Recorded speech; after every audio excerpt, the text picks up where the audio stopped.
say, but how's my sound coming in, Brett? Where are your adventures taking you today? Today, I'm in the city of Cartagena. They had an expo here. So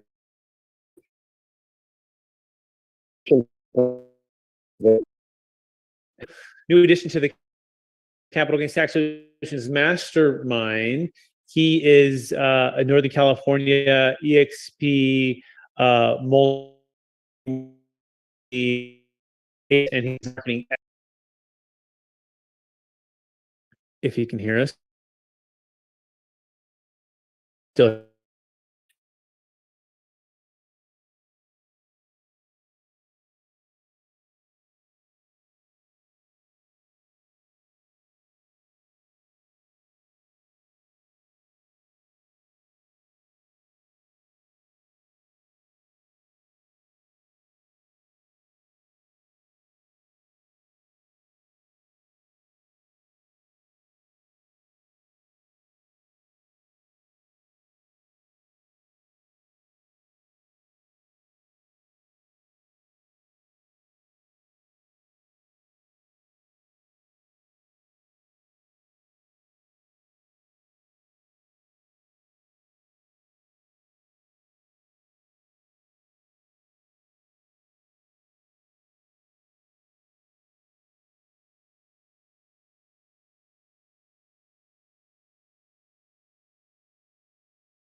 Wonder of the world, power of compounding interest. Now, here is the question to this. You've probably heard this before.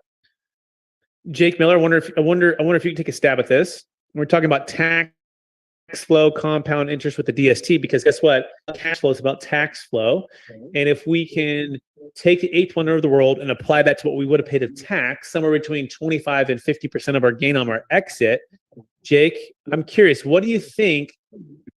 Let's just use 28% as the number. Let's imagine someone were to have every single day, instead of having that full penny, Jake, they have 28% of that taken out.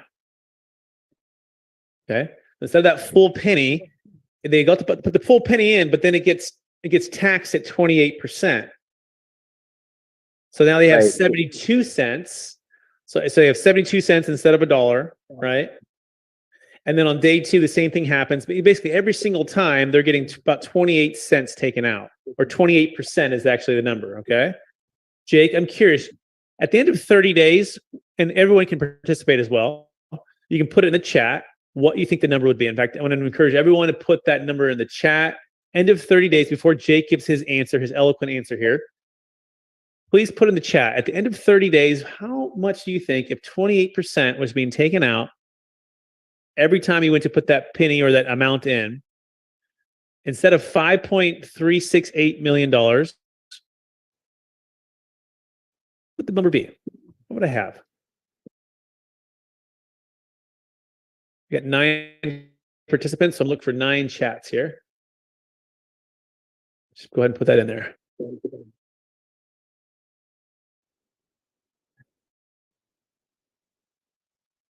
So Brett, the performance of doubling your money every day on a penny, with or without taxes, is the question.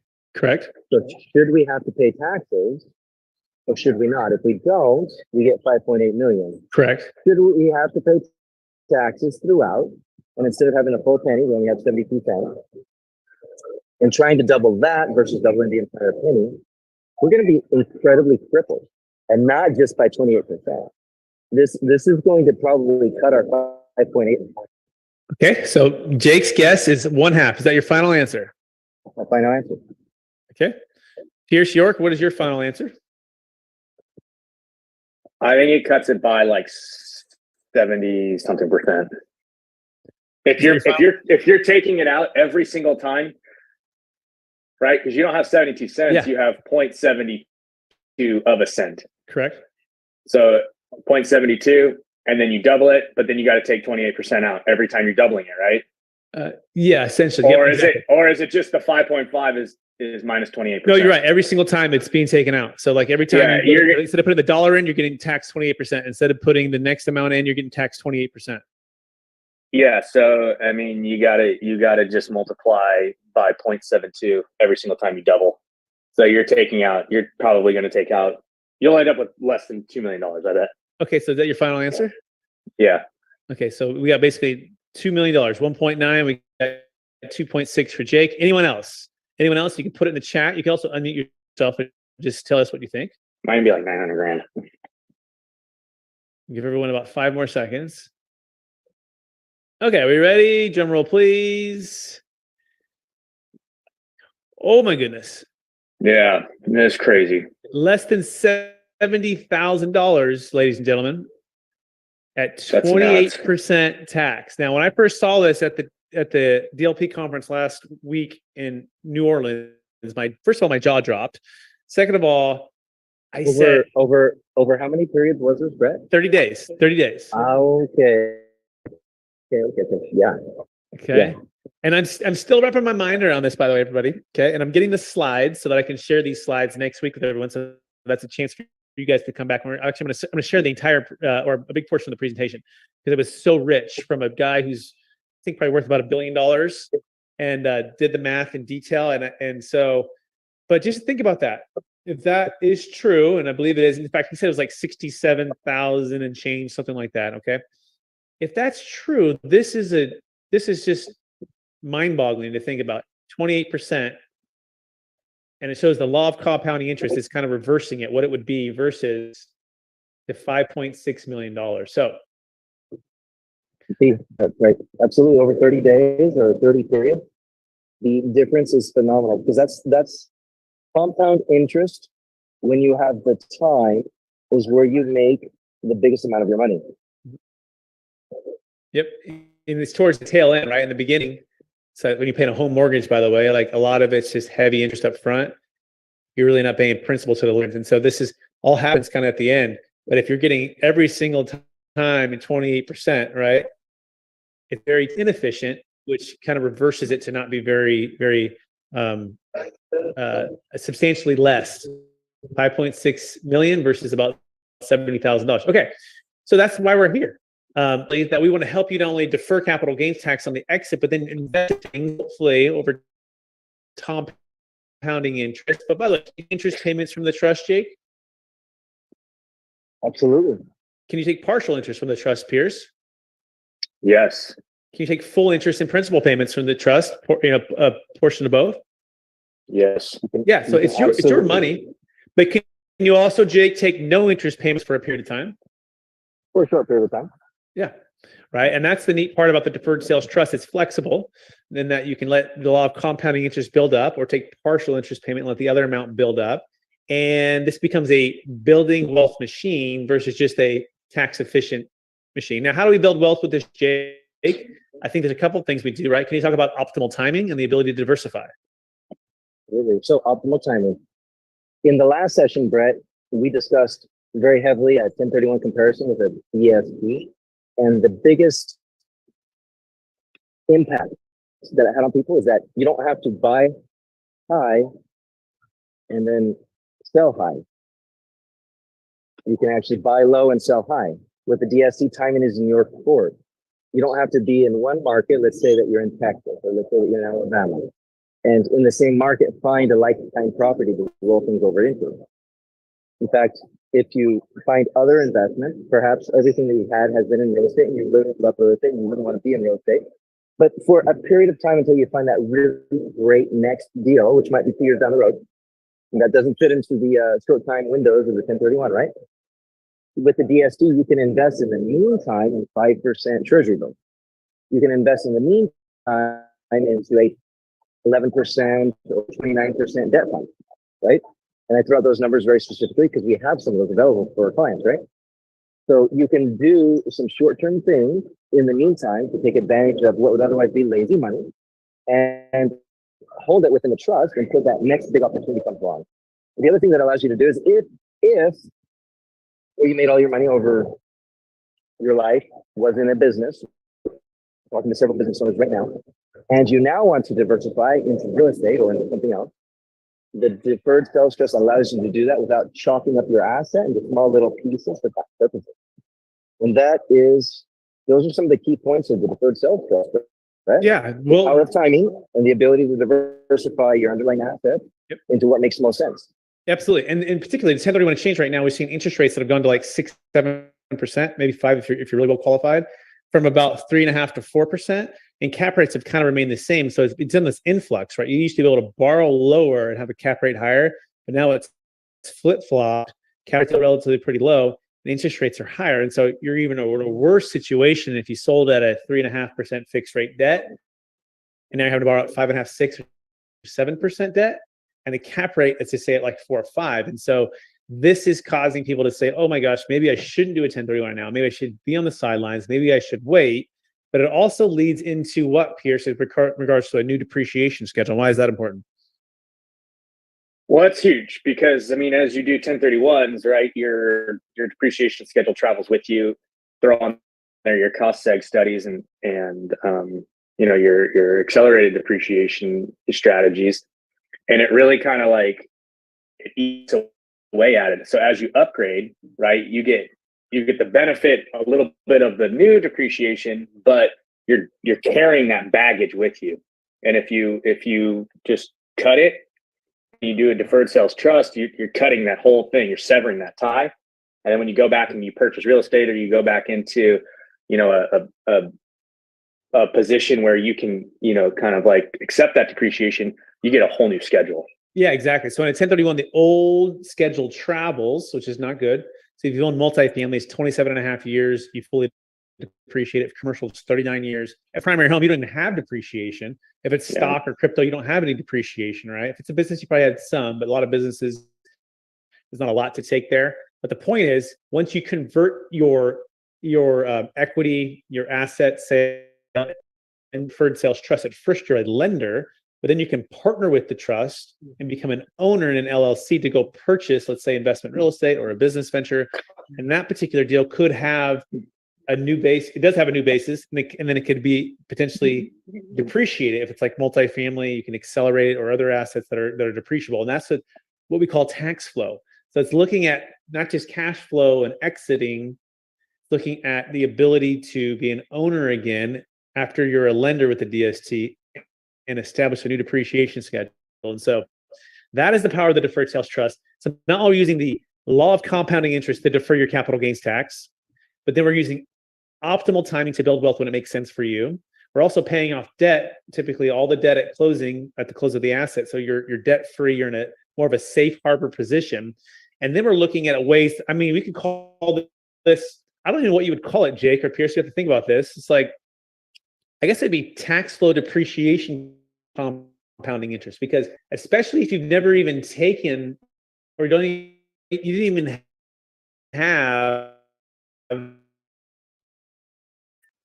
depreciation it had. It's like that, that imagine if you had either had an asset that didn't even to start with, and then converting it an ability to get depreciation. What would you think, Jake? We could call that? I would just call it winning in the market, Brett. It's something super simple in the sense that in this scenario, you're not only winning because of the compound interest, winning because of diversified assets, you're not only winning because you're able to continually put your gross amount of assets to work for you after the shell of some highly appreciated asset. You're able to take a tax benefit, or what we call phantom expenses, which is depreciation. We're all familiar with real estate. We're all familiar with depreciation here. This is an additional form of rate of return. And so if we look at the true IRR,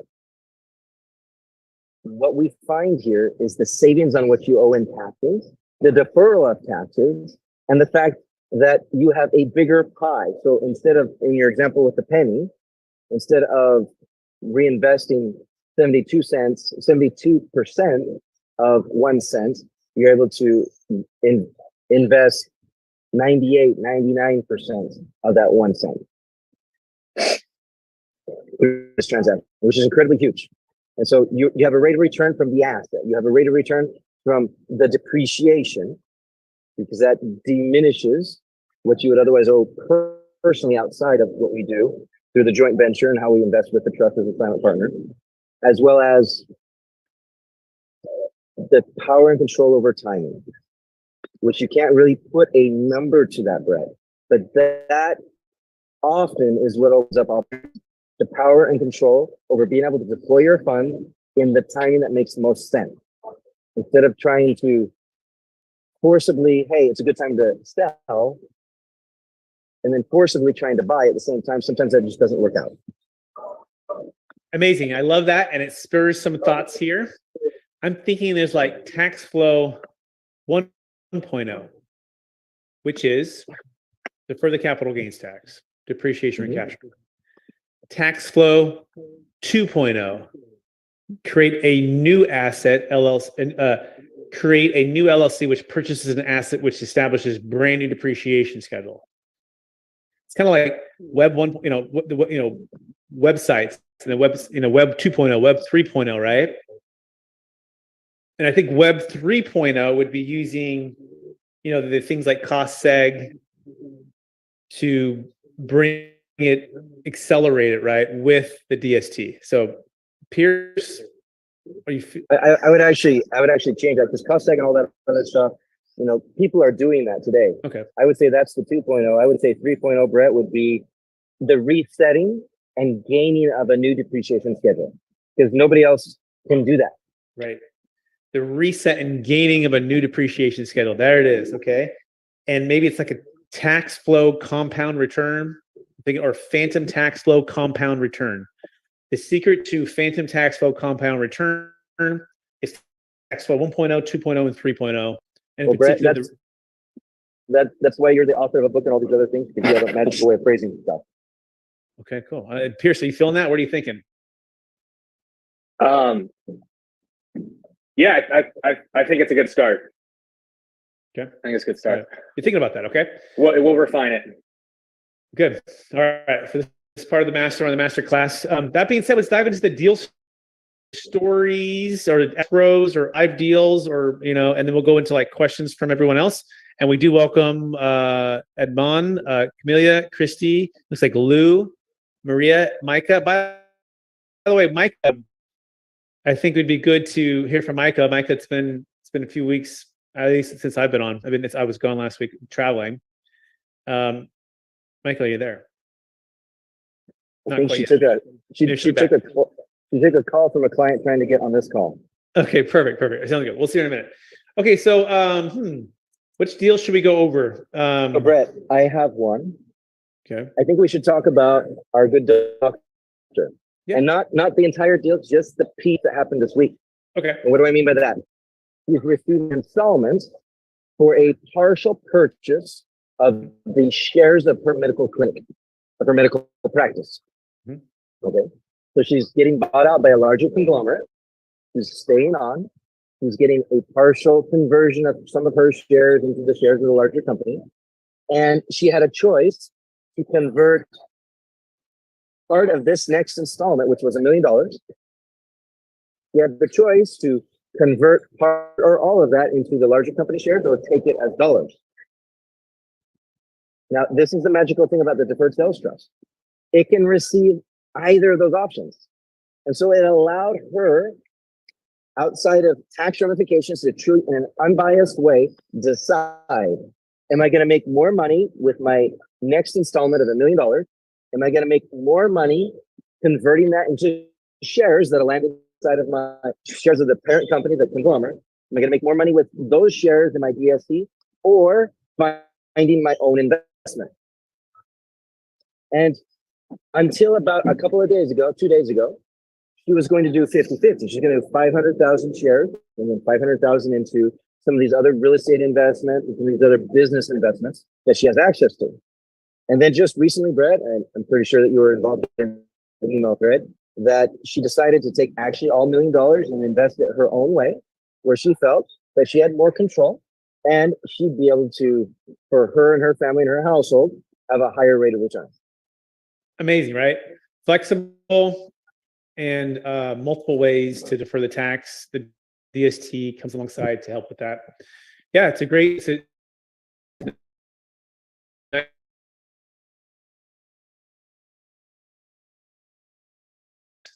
Thoughts on that? We recently did an interview with a fund that speaks a lot to doctors. So that's a good story to share with that group. Yeah, if you want, we can actually put a few more details down and use it as a case study. Yeah, Yeah, that'd be good. great. Good. Very good. Very. What other ones could we share? I think might be helpful. Try to look at the list here. So, So, in the meantime, Pierce, what remind everybody, what does the DST work for, right? What kind of assets does this work for?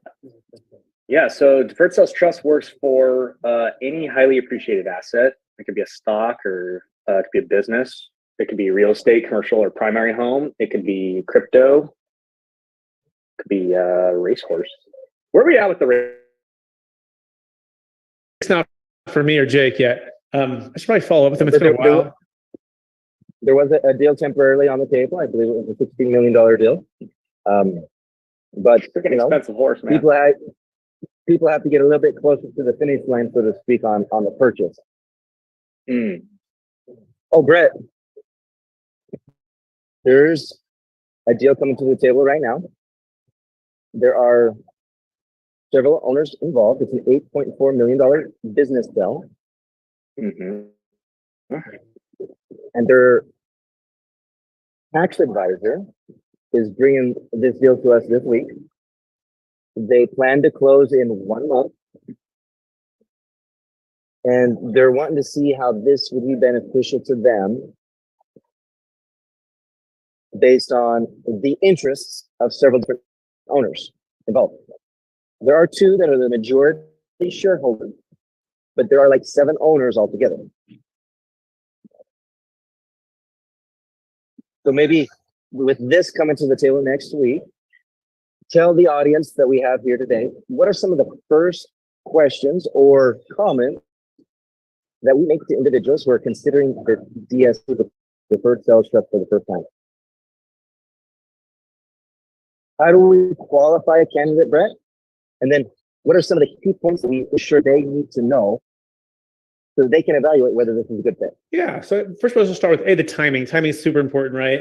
And the entity structure, just kind of the stats, like entity structure, timing of the sale, debt on the property or debt on the business in the scenario, adjusted basis in the business. What do they want to do with the money, right? Like, what's the purpose for selling? What's the purpose for their wealth plan? What do they envision their next step of the journey is? To be an entrepreneur, to be retired, be passive or active. The neat part with the deferred sales trust is each party can go their separate way. We want to know if it's an S corp, C corp, LLC. We want to start to work with them and their CPA to find out, do they have any carry forward loss? They have some carry forward loss. They might be able to offset their tax. I was on a call with a potential client on that today. So, and they say, "Oh, I might have some carry forward loss." I'm like, "Well, sweet. If you do, then you probably don't need us, right? If it's big enough." So we want to just honestly, in a lot of ways, just qualify if they actually want to spend all of this money on their personal use, like their primary home, or on like buying boats and doing stuff that's just personal consumption that's always taxable. So you just want to qualify that A, they do want to invest into something else.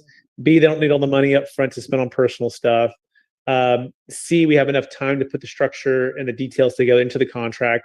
Those would be some of the initial ones. Pierce, you want to add anything else to that? Do you want to talk about the minimums? Yeah, go ahead.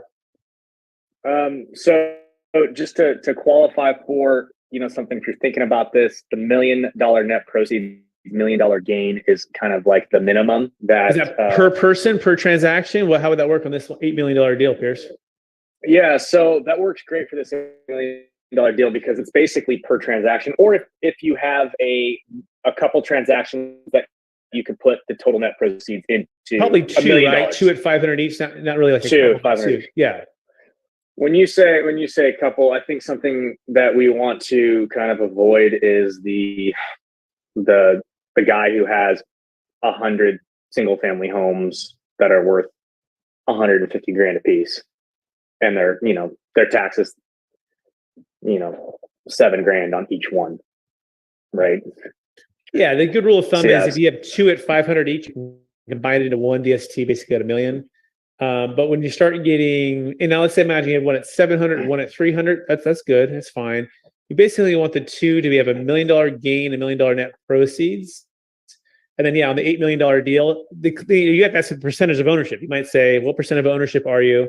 And if someone's only a 1% owner of it, that's small, that you just pay their tax. But the other two partners they split it 50-50, then we would work with them. So is each partner's gain $1 million at least $1 million of closing debt? Yes, you qualify DST. Well, and it's not always so much about qualification, other than what makes most sense, right? Is there enough tax payment? Right now, we're talking about qualifications and minimums, and really all of those are arbitrary things that we out there to help educate people. It's not hard and fast. It's, hey, if it's $1 million, then you're already looking at a minimum of $200,000 in taxes, plus another 3.8% in Medicare taxes, plus any state income taxes that they're going to charge on top of all of that. And that becomes a home run or a no-brainer that, hey, this is a good decision for you, so that you don't have to cut down your asset into small little pieces and pay all these government entities, that you are allowed to reinvest for investment purposes the bulk proceeds of the transaction. That's a great point. Yeah. And so it's a great point. Yeah. Because you're not disqualified if you don't have that. It's not like it's an IRS rule or an IRA rule, right? Where you're disqualified if you're doing certain things different ways. It's more, doesn't make financial sense. And so it also depends on what state you're in. If you're in California and you have an $800,000 gain or two $400,000 gains, hey, you're already at, or New York or New Jersey, you're already, there's certain states like Nevada, Texas, Florida, right? There's no state income tax. So you don't have that additional state income tax on top of the capital gains tax. It's federal, it's 20, Obamacare 3.8. So Jake's exactly right. So it is a case-by-case basis, but the general rule of thumb, no matter what state you're in, no matter what you're selling, if you have $1 million gain, $1 million net proceeds, we found that to be typically a home run, as long as you can delay, receiving the principal. In other words, you can just live off the interest payments which, but so come talk with us. We're happy to talk. We work on a no cost, no obligation basis. And you can find out. You go to capitalgainstaxsolutions.com to connect with me. You can also go to strategictaxsolutions.com to connect with Jake Miller. Pierce, where can people find you? KingdomLuxuryRealty.com. Yeah. And you can also find me at Living in Newport Beach YouTube channel. Fantastic. So we're gonna open it up for everyone now. We've given probably a lot of content for everyone to hear here. So hopefully you found it valuable and a lot of meat on the bone there. So does Christy, Camelia, Adman, Lou, Micah, does anyone have any thoughts, questions to ask Pierce, Jake, or myself? You can go ahead and put in the chat. You can also unmute yourself and say hello.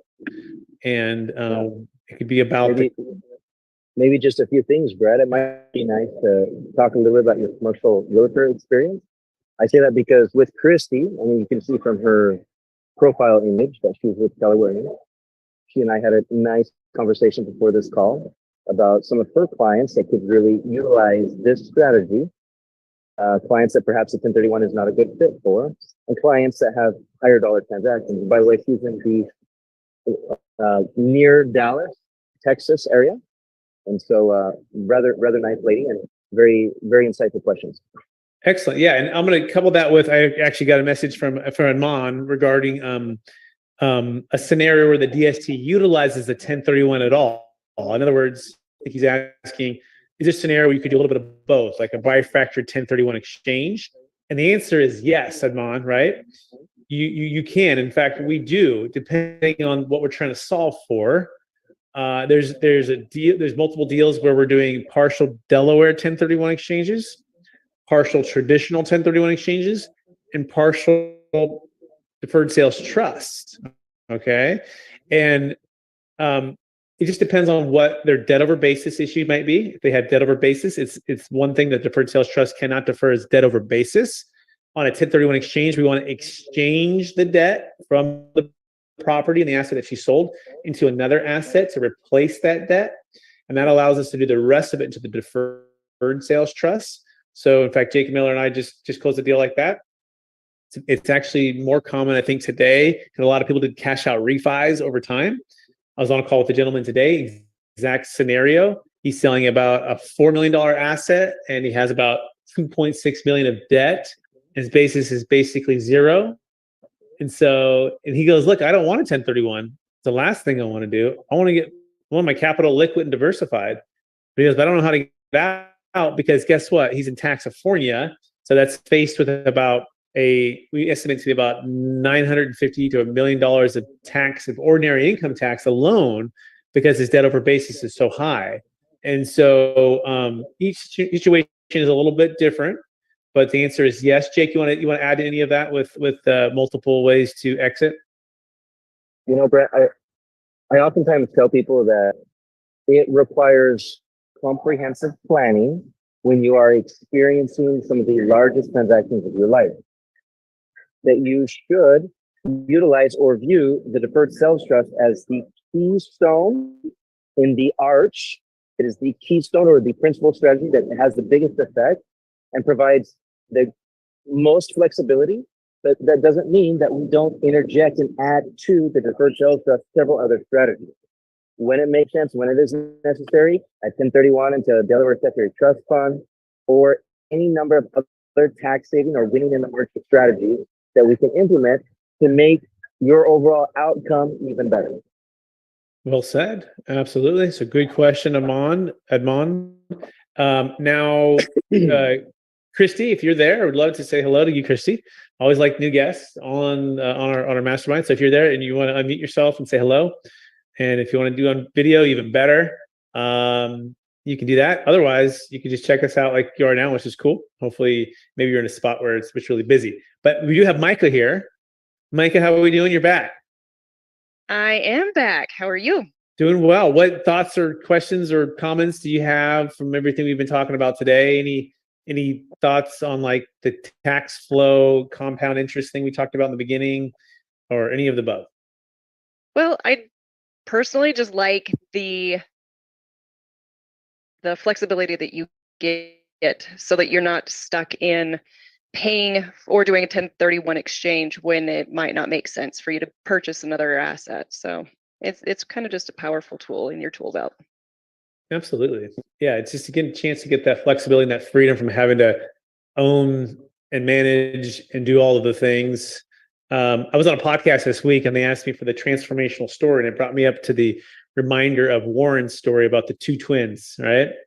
And trading the toilets, trash, and liability for more time with his twin daughters. They were 10 years old.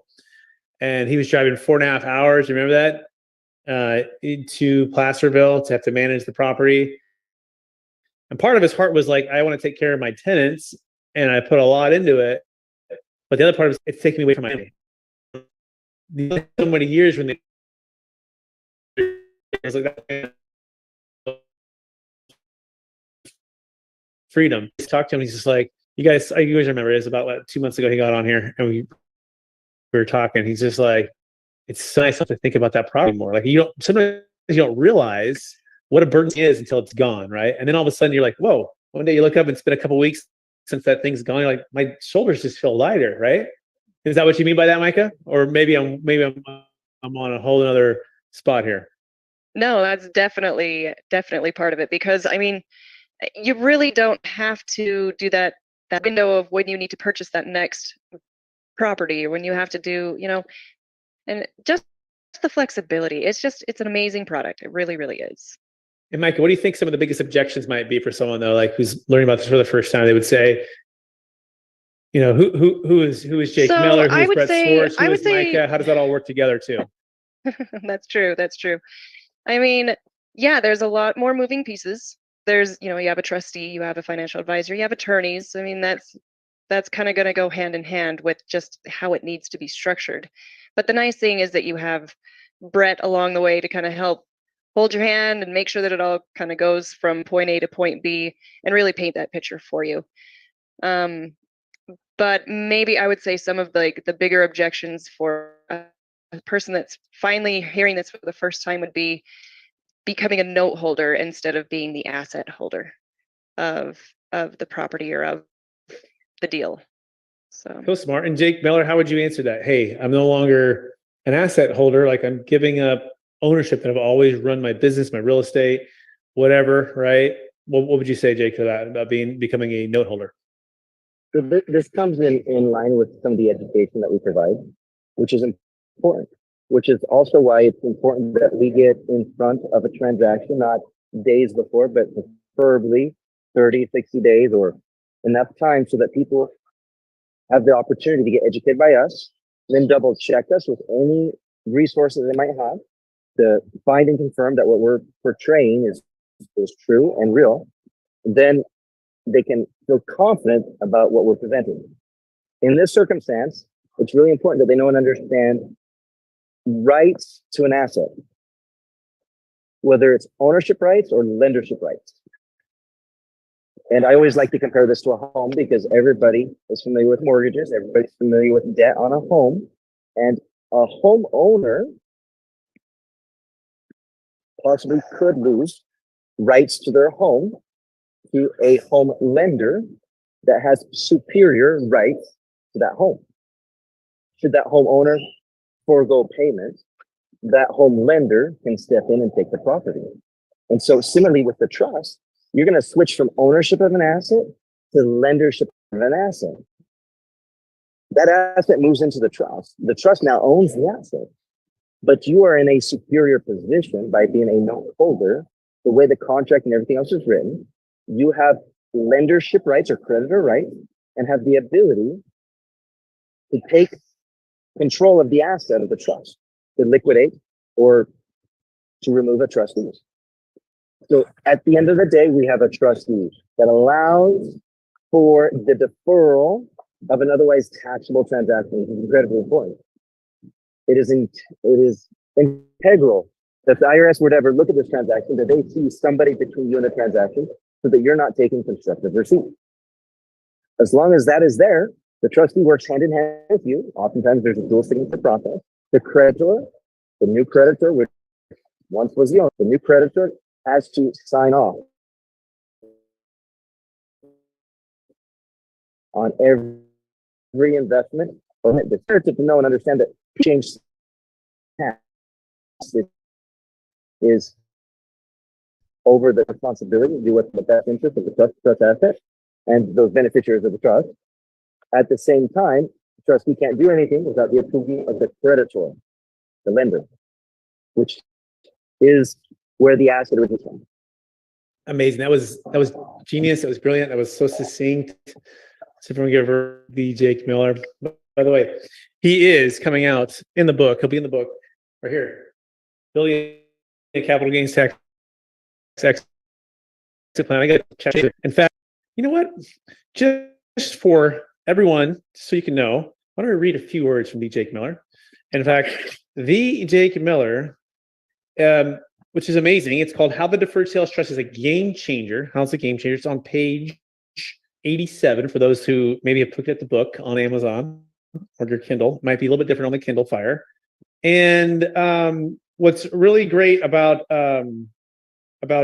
Jake is he has an amazing mind, and he actually was a part of over I would say consulting and working with over 10,000 accountants, right, or accounting firms, owners from across the country to help vet and look through different types of tax strategies for their clients. He'd be the person that they would bubble up some of the ideas. He'd be the person to research it and to look at it on a deep level. And so he says, I coached the top 400 of 10,000 members who paid to receive the most help. We assisted them with financial strategies that help mitigate taxes or decrease overall tax burden, while at the same time building outside assets.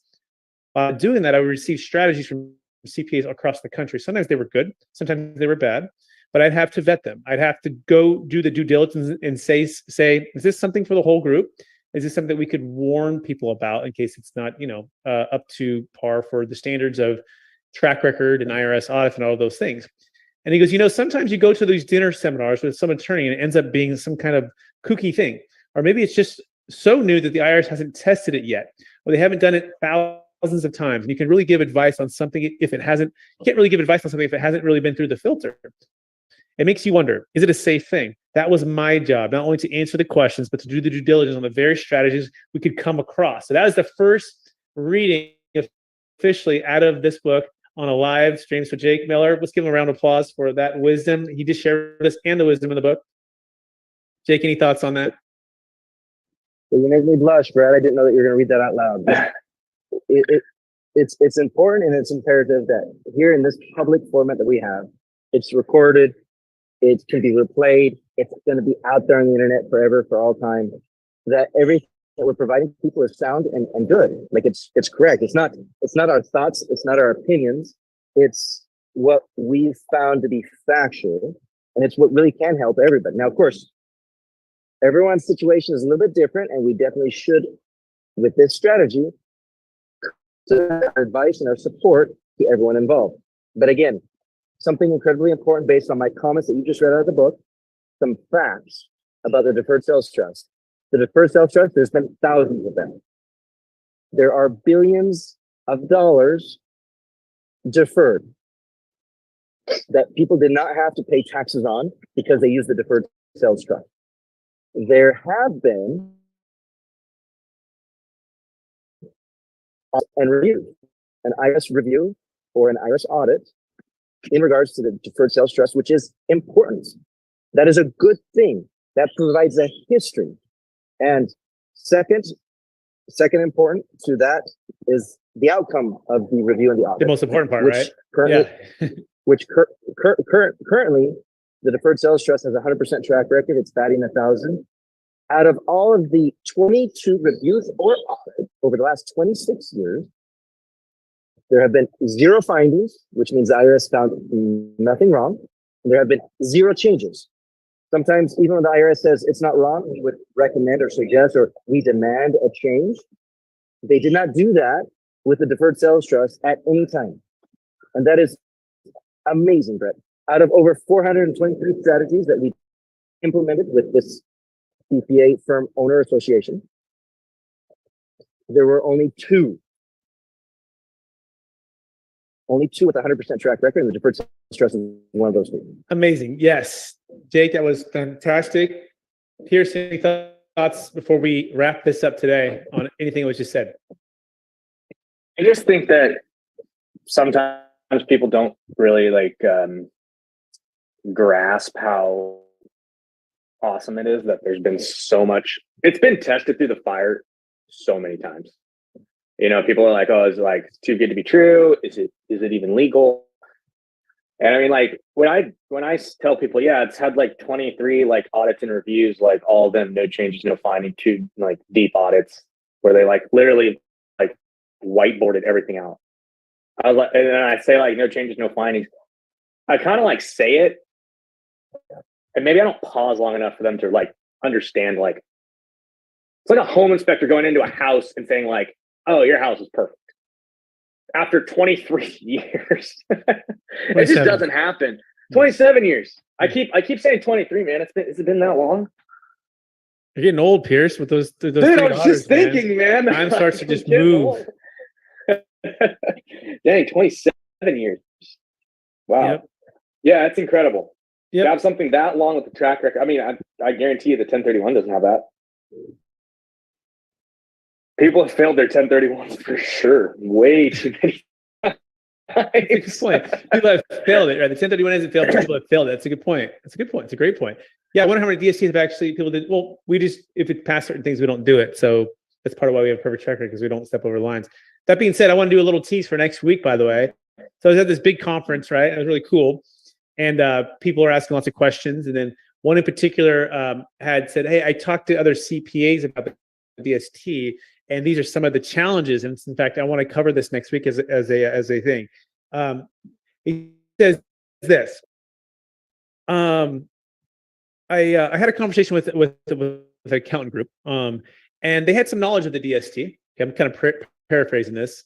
I asked him his thoughts on using the DST because he's curious to see what he had to say, and I was a little surprised to say the least. And I'm paraphrasing now, but here are some of the things he brought up, the gist of the conversation. The CPA group, or this person who works with CPAs, said, "Pay the tax now. Pay the tax now, as capital gains tax will never be low again. Ever be this low again." And he goes, "I've spoken with 3 accountants, and they all say the same thing to me." So next week we're going to be covering that. Now we covered a little bit some pre-education right now with the law of compounding interest, what we talked about. So keep that in mind. But we're going to address this exact thing, and perhaps why your CPA or our CPA might be saying this. Number 2, he says, for the DST, according to this group who works with the accountant, or this accountant group, the initial setup fees are too high, too much. He says much of what is done by the lawyers is boilerplate, and it's just the names and the amounts change. Like, it's just so simple. It's just like setting up like a living trust. It just change. It's simple. Like, they charge too much for that, right? So in other words, the DST is too expensive. We're going to cover that next week. Then he says the note is not secured, right? It's a piece of paper, right? What's the collateral? How do we know it's secured? How do we know it's protected? We're going to cover that next week. He also says, what if the trustee steals the money or is incapacitated in some way? We're going to cover that next week. What do we do in case Brett gets hit by the bus, right? And then at the very end, he says, there are other ways to lower the taxes. Call me, okay? So next week, those are all of the interest generators for everyone to come back. We're going to cover one by one by one. We're going to be going down these, and hopefully we'll do a great job to communicate the value, the purpose of using the DST and what that means for you. Should you exit? Now, we need to take action of what you're hearing right now. If in fact, start right now by to connect with myself and one of my team members as well. Make sure you said you saw this masterclass, not a webinar, masterclass online. You can also go directly to strategictaxsolutions.com to get with Jake Miller and start there, which is great as well. You can also go to Keenan Luxury Realty and connect with Pierce York. Pierce is a commercial and luxury real estate agent in Newport Beach. And all of us are happy to help you to take some action. And if you could, check out this book. We just came out, Building a Capital Gains Tax Exit Plan. Amazon, get a copy. In fact, it's technically like Kindle, like right now, but like next week it's releasing. So if you're actually seeing this as of March the 31st, 2023, it may not even be on Amazon yet. It's that hot off the press, but Kindle is there, and it really is happening, people. All right. That being said, I want to appreciate everyone. Thank everybody. I want to say a wave, goodbye, thank you, and we'll talk to you. Be free, everybody, and we'll talk to you next week. Okay. Bye now. See you next week, everyone. Thank you. Bye bye. Recording stopped.